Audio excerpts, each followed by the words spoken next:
Xin chào cả nhà, hôm nay Hà muốn giới thiệu đến các bạn bộ phim Mê Dại. Một cô gái tuổi teen xinh đẹp, ta nói nó đẹp lắm. Trời xui đất khiến kiểu gì mà lại cọc đi tìm trâu. Cô bé tìm mọi cách để theo đuổi cho bằng được ông chú lớn gấp đôi tuổi mình. Đây chính là phiên bản ngược của bộ phim gây nhiều tranh cãi Lolita. Thật đáng sợ khi có người theo đuổi mình như cách mà cô gái kia đã làm. Yêu thôi mà, làm gì mà phải điên dại lên vì tình như thế. Nhà văn 28 tuổi, Nick đến Washington công tác. Trên đường tìm nơi tá túc, anh đến nhà khách Forrester. Đây là một nơi ấm cúng, yên tĩnh với giàn hoa leo thơ mộng rất thích hợp cho công việc viết lách của anh. Quả là một nơi tuyệt vời. Anh quyết định ở lại đây. Adrian, cô con gái vừa tròn 14 của gia đình chủ nhà vừa rong chơi về. Có vẻ nhà khách này ế ẩm lâu năm nên vừa về đến nhà, cô bé đã thốt lên, có trai trong nhà. Hai con bé lén lút sau bờ tường quan sát ông chú. Chúng nghe tiếng sét ái tình. Adrian nhờ cô bạn đi trinh sát một phen. Từ phòng ông chú quay về, cô bạn suýt xoa, soái ca mày ạ. Trong mắt hai nhỏ chíp hôi này, Nick rất đẹp trai. Ngày hôm sau, Nick đến văn phòng. Sếp giao cho anh viết một bài báo về một tên tội phạm khét tiếng. Đồng nghiệp và cũng là bạn gái của anh, Amy, rất vui vì anh được nhận công việc này. Ở nhà, khi Nick đang rửa xe, cô gái nhỏ lại gần bắt chuyện. Nick lớn gấp đôi tuổi Adrian, gọi chú thì già mà gọi anh cũng ngại. Thôi thì cộng lại chia đôi, gọi là anh chú. Tưởng thế rồi thôi, ai ngờ, đêm khuya thanh vắng, khi Nick đang miệt mài bên những con chữ.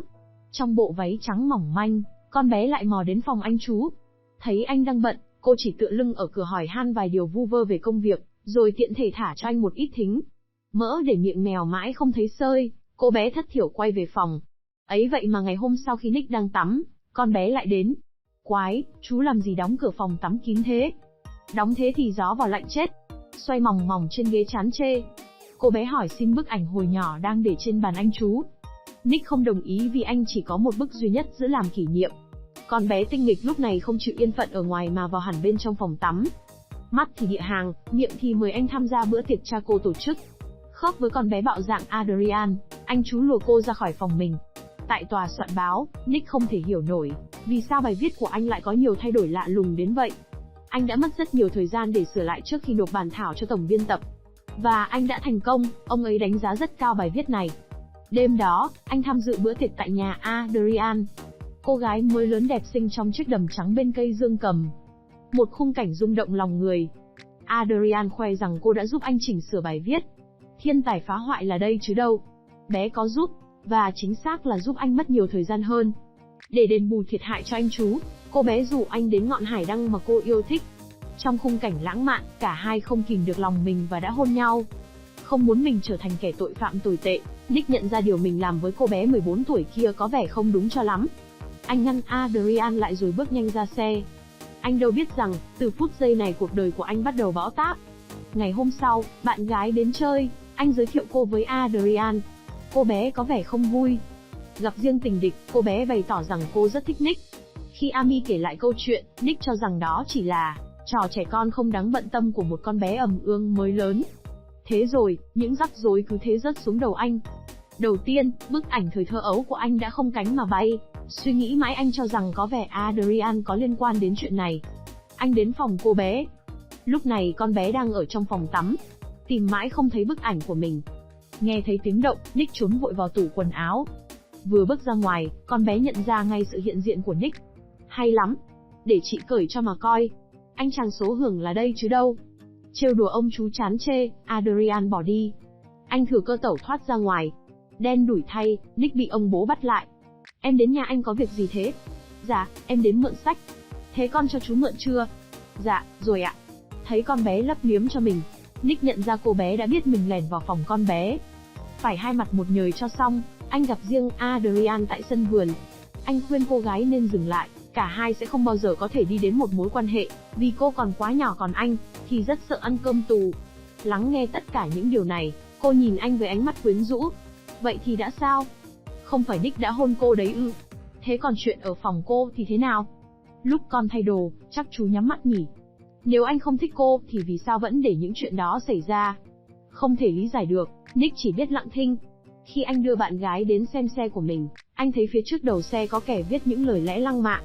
Tức giận khi thấy điều này, anh nghi ngờ Adrian. Nick mở cuộc họp phụ huynh với cha mẹ con bé. Trước lời tố cáo của Nick, cô gái nhỏ chối bay chối biến. Vì chẳng có bằng chứng gì anh đành quay về tự mình khắc phục hậu quả. Đang buồn thì cô bạn Adrian đến, cô bé hẹn gặp anh có chuyện quan trọng cần nói. Từ trên cao, Adrian đã nhìn thấy tất cả. Tại lớp học cưỡi ngựa, cô đã động tay, động chân vào chú ngựa yêu thích của cô bạn và khiến bạn mình ngã ngựa gãy tay. Hôm đó, Nick bị cho leo cây. Đang định ra về thì con bé xuất hiện sau lưng, giật hết cả cửa mình. Cô bé thông báo bạn mình đã gặp nạn. Không chỉ dừng lại ở đó, cô bé còn can thiệp vào máy tính của anh, phá hoại bài phỏng vấn mà anh đã cất công chuẩn bị. Nick phát hiện một căn phòng, nơi bức ảnh của anh được sắp xếp như một buổi tế lễ bùa phép. Điên tiết, Nick quyết định thay khóa phòng và đi tìm một căn hộ khác. Anh phớt lờ mọi tin nhắn và cuộc gọi từ con bé rắc rối. Tối hôm đó, Amy đến thăm Nick, cả hai thân mật với nhau. Khi đôi tình nhân đang ngủ, cô bé đi vào phòng lặng lẽ nhìn. Sáng hôm sau, khi gặp Adrian, Amy giải thích cho cô bé hiểu thứ tình cảm cô dành cho Nick không phải tình yêu, đó chỉ là sự tò mò của tuổi mới lớn. Khi trưởng thành, cô sẽ có tình yêu đúng nghĩa của riêng mình. Amy rời đi, để lại Adrian với nụ cười bí hiểm trên môi.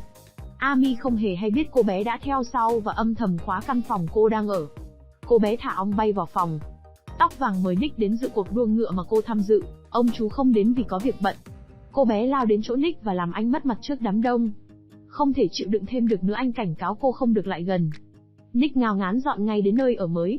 Tại đó, người chủ từ chối cho anh vào vì hiểu lầm anh là một tay xã hội đen nguy hiểm, như lời Adrian đã nói.